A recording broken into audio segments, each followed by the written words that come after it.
দীর্ঘ ১১ মাস পর ভারতের কারাগার ও হাসপাতাল হয়ে অবশেষে দেশে ফিরল ঠাকুরগাঁওয়ের রানীশঙ্কল উপজেলার দিনমজুর আইজুর রহমানের মরদেহ। গতকাল দুপুর ২টার দিকে পঞ্চগড়ের তেঁতুলিয়া সীমান্তে মরদেহ আসলে তার পরিবারের কাছে হস্তান্তর করা হয়।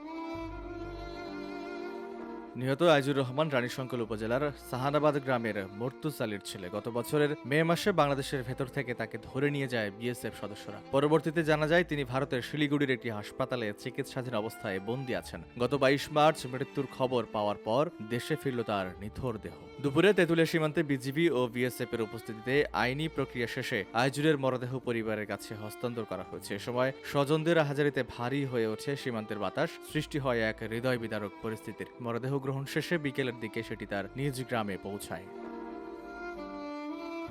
পারিবারিক সূত্রে জানা গেছে, গত বছর স্থানীয় এক কৃষকের ক্ষেতে ভুট্টা ভাঙার কাজ শেষ করে বাড়ি ফেরার পথে সীমান্ত এলাকায় ঘাস কাটতে যান তিনি। সেখান থেকে তাকে বিএসএফ সদস্যরা ধরে নিয়ে পা ভেঙে দেয়। পরিবারের দাবি, 0 পয়েন্ট এলাকায় ঘাস কাটতে থাকা অবস্থায় বিএসএফ সদস্যরা তাকে বাংলাদেশ সীমান্ত থেকেই ধরে নিয়ে যায়। এরপর দীর্ঘ সময় তার কোনো খোঁজ ছিল না। পরবর্তীতে ভারতীয় গণমাধ্যমের একটি ভিডিওর মাধ্যমে পরিবার জানতে পারে আইজুর শিলিগুড়ির একটি হাসপাতালে চিকিৎসাধীন, কিন্তু সেখানেও আইনি জটিলতায় পরিবারের কেউ তার কাছে পৌঁছাতে পারেননি। দীর্ঘ 11 মাস পর গত 22 মার্চ এক ভারতীয় আইনজীবীর মাধ্যমে তার মৃত্যুর খবর নিশ্চিত হওয়া যায়।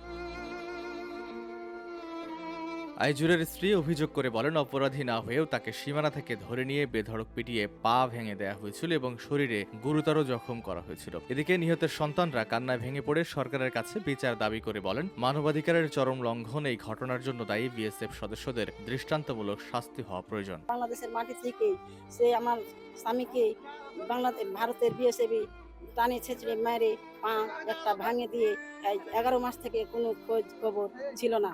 সে আমার স্বামীর লাশ আজকে আমি পাইলাম।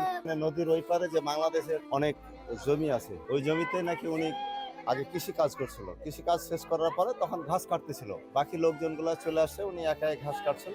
ওখানে এসে তখন বিএসএফ ধরে নিয়ে গেছে বাংলাদেশের মাটি। যে বিএসএফ অন্যায় করছে, মারছে, রীতিমতো তার পা ভেঙে দিয়েছে, মেরেছে, এর আমরা বিচার চাই। মরদেহ হস্তান্তরের সময় স্থানীয় বিজিবি ও পুলিশ প্রশাসনের কর্মকর্তারা উপস্থিত থাকলেও এ অভিযোগের বিষয়ে তাৎক্ষণিক কোনো আনুষ্ঠানিক মন্তব্য পাওয়া যায়নি। এর আগে রানীশঙ্কল উপজেলার নির্বাহী কর্মকর্তা খাদিজা আক্তার জানিয়েছিলেন, বিষয়টি সম্পর্কে বিস্তারিত তথ্য পাওয়ার পর প্রয়োজনীয় ব্যবস্থা নেওয়া হবে। আইজুরের মরদেহ আজ নিজ গ্রামে জানাজা শেষে পারিবারিক কবরস্থানে দাফন করার কথা রয়েছে। দীর্ঘ 11 মাস প্রতীক্ষার পর প্রিয়জনের লাশ ফিরে পাওয়ায় পুরো এলাকায় নেমে এসেছে শোকের ছায়া।